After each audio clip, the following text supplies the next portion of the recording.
სახელითა მამისათა და ძისათა და სულისაწმინდისათა. ბიბლია ყოველ დღე. გილოცავთ მეგობრებო ნიკოლოზობას.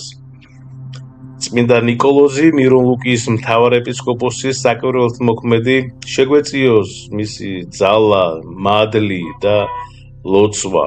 მეგობრებო, წმინდა ნიკოლოზ საკვირველთმოქმედი მირონ-ლუკიის მთავარეპისკოპოსი ლუკიის ოლქის ქალაქ პათარში მცირე აზიის ნახევარკუნძულის სამხრეთ სანაპიროზე დაიბადა.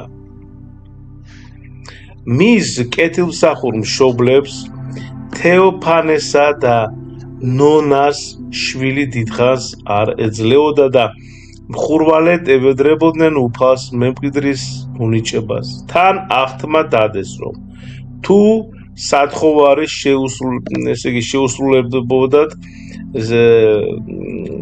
შეუსრულდებოდათ, ხო, ნანატრ შვილს უფალსვე შესწირავდნენ. ბოლოს წრფელი გულით აღვლენილი ლოცვა შესმენილ იქნა და ნონამ შვა ძე, რომელსაც ნიკოლოზი დაარქვეს. წმინდანმა დაბადებისთანავე აღასრულა პირველი სასწაული, მშობიარობის შემდეგ, მეგობრებო, დედამისი ხანგრძლივი სნეულებისგან განიკურნა. წარმოიდგინეთ, ხო, დიდება უფალს. ახალშობილი ყრმა ნათლისღებისას ემბაზში ფეხზე იდგა, ყველას დაუხმარებლად. წმინდა ნიკოლოზმა მარხვაც ჩვილობაში დაიწყო. ესე იგი, ოთხშაბათობით და პარასკევობით მხოლოდ ერთხელ ღებულობდა დედის რძეს. მას შემდეგ, რაც მშობლების საღამოს ლოცვით კანონს აღასრულებდნენ. ნიკოლოზი სიყრმიდანვე საღვთო წერილით იწვრთნებოდა, დღისით ტაძარში იყო, ღამით კი ლოცულობდა და წმინდა წიგნებს კითხულობდა. წმინდანის ბიძამ, პათარის ეპისკოპოსმა ნიკოლოზმა, რომელსაც მეტად ახარებდა ძმის სულიერი წინსვლა და ღვთისმოშიშეობა, ჯერ მედავითნედ დაადგინა იგი, შემდეგ კი მღვდლად აკურთხა.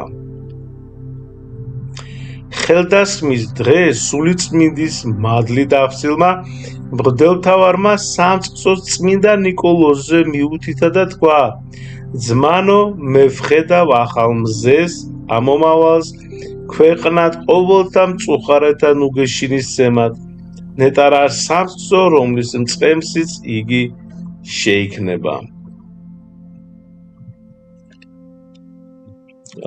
ბიძამ ნეტარი ნიკოლოზი მხარში ამოიყვანა და მრევლის წინაშე ქადაგების წარმოთქმა დაავალა. საოცარი სარწმუნოებითა და გონიერებით გამორჩეული ჭაბუკი მორწმუნეებში ღრმა პატივისცემას იწვევდა.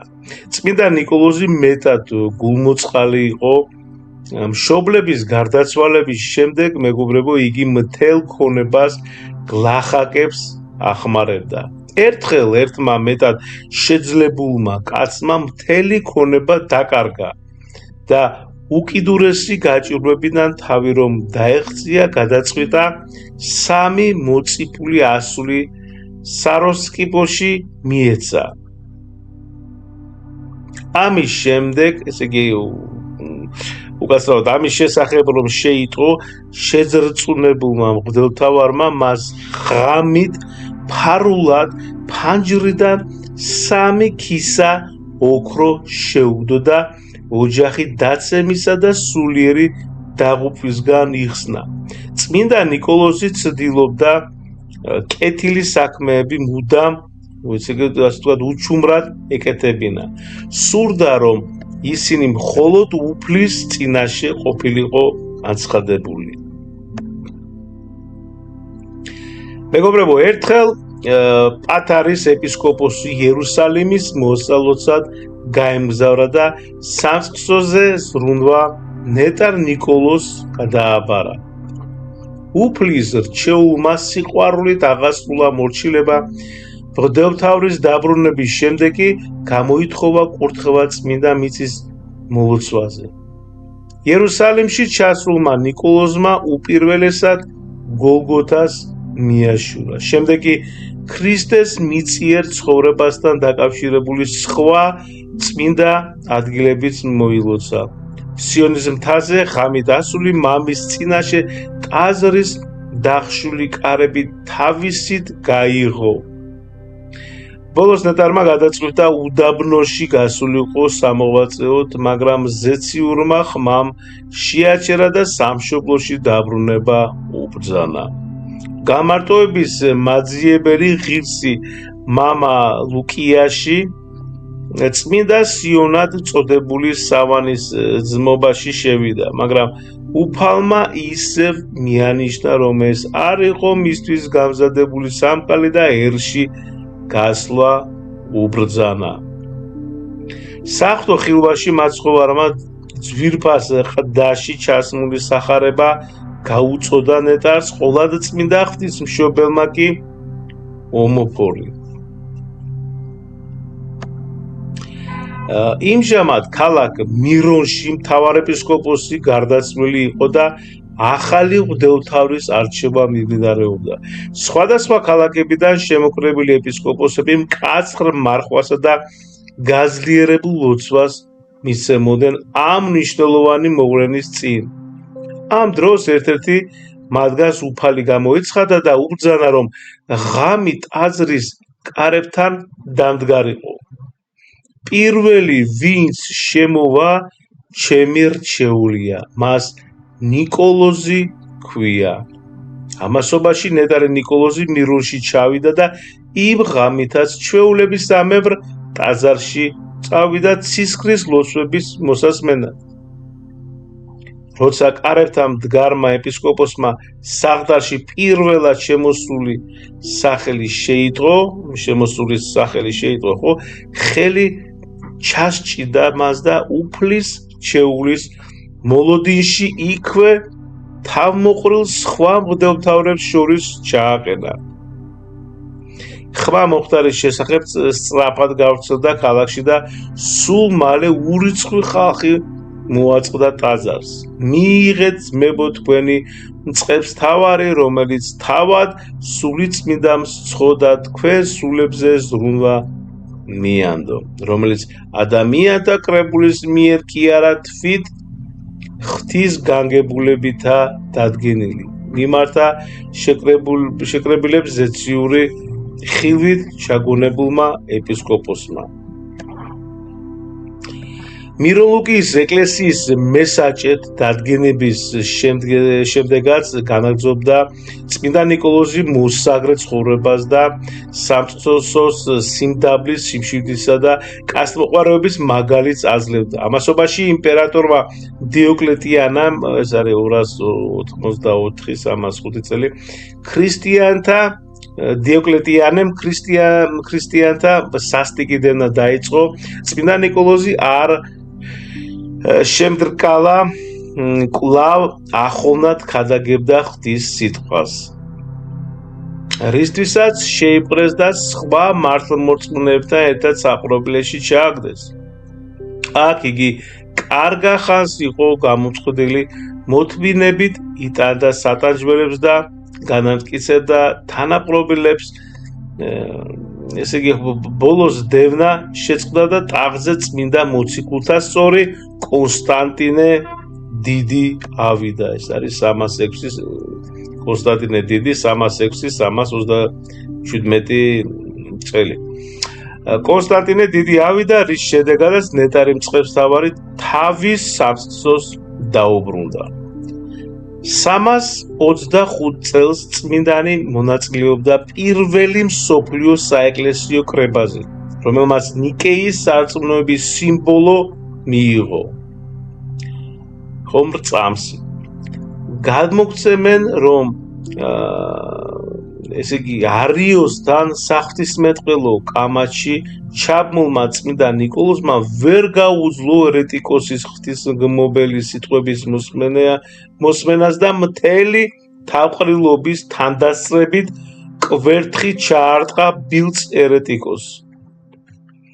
ამისთვის წმინდანს ხარისხი აყარეს, მაგრამ კრების რამდენიმე მამამ საღვთო ჩვენებით იხილა, რომ ნეტარს ერთ მხარეს მაცხოვარი ედგა სახარებით ხელში, მეორე მხარეს კი ღვთისმშობელი ომოფორი და საღვთო ჩვენებით კვლავ მღვდელმთავრის პატივში აღადგინეს უფლის ჩეული.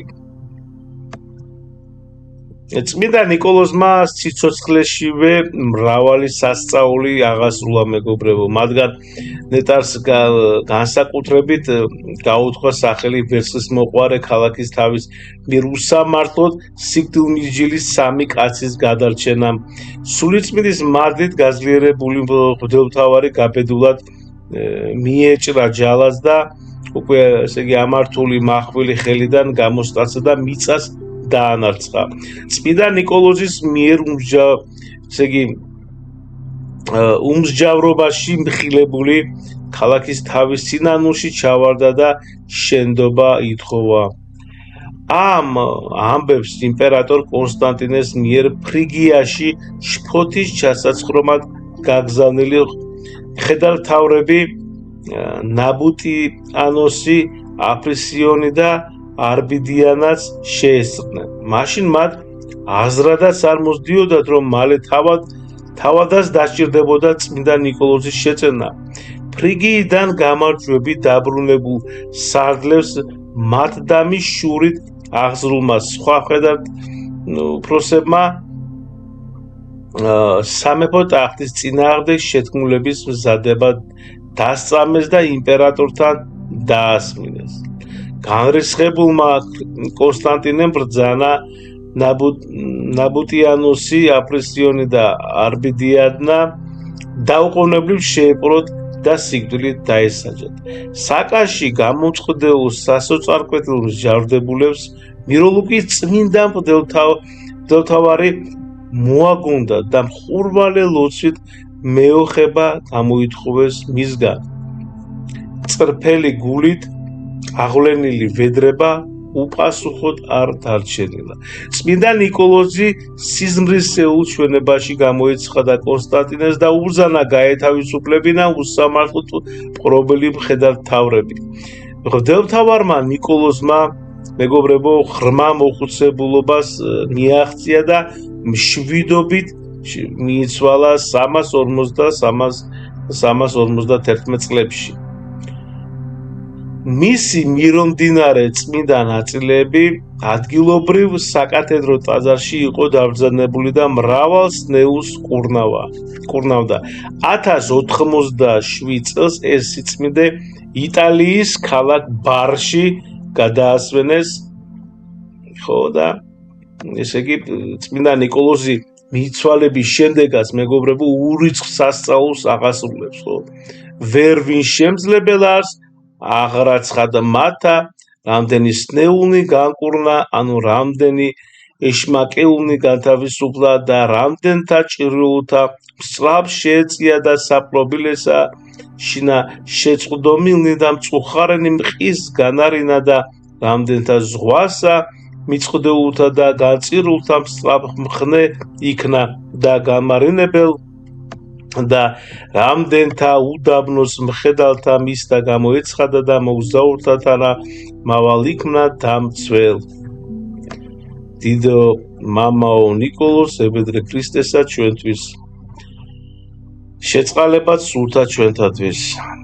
კიდევ ერთხელ, მეგობრებო, გილოცავთ, შეგვეწიოს წმინდა ნიკოლოზის მადლი, გვფარავდეთ თქვენ ოჯახებს, სრულიად საქართველოს, მთელ მსოფლიოს და ევედროს ქრისტეს აღმეცა, რომ შეგვიწყალოს ჩვენ.